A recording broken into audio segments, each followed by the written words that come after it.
So in tutorial 4, we'll be looking at changes in global energy balance, in particular methane gas release and feedback loops.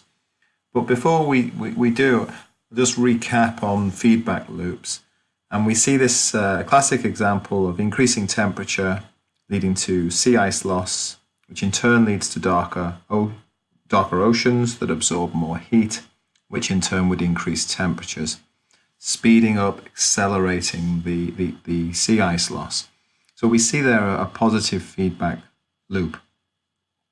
I also talked about the importance of the carbon cycle and carbon stores and fluxes to the atmosphere, and changes in those fluxes over time have an impact on global energy balance.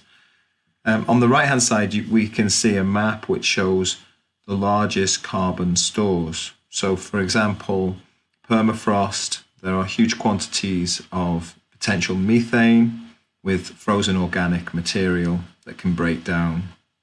In the boreal forests, there's huge quantities of carbon dioxide stored in the trees themselves. And tropical rainforest, of course, where there's vast quantities of carbon dioxide stored in the biomass and in the soils. So there's potential for this carbon to be unlocked, and in doing so, each one could set off a positive feedback. And in this figure, it's called a planetary amplifier.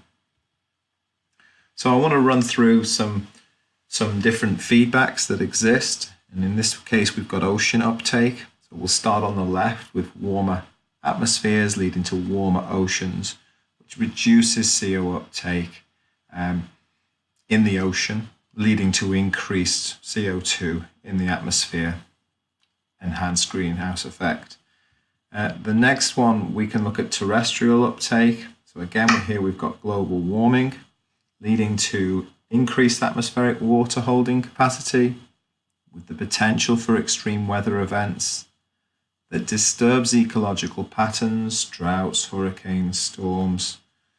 And this impacts terrestrial carbon cycling and fluxes between the biomass, soils, and atmosphere, increasing CO2 in the atmosphere, increasing global warming through the greenhouse effect.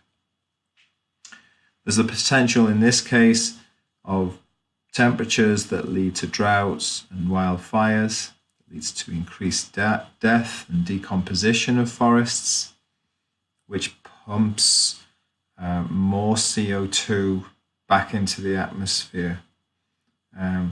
Here it talks about fewer rainforest trees means less water as well. So here we get the CO2 input, less water, rainfall decreases, more temperature rises, a feedback of forest loss. And this one, peatlands, which store huge quantities of methane, well, we have increased warming leading to peatland degradation, a drying out of the peatland. Within that, there's very, very slow decomposition of organic material, but that's speeded up through drying out, which increases carbon emissions, increases methane release, which accelerates the process of warming in the atmosphere. So all sorts of examples there of feedbacks. But the syllabus refers directly to methane feedbacks.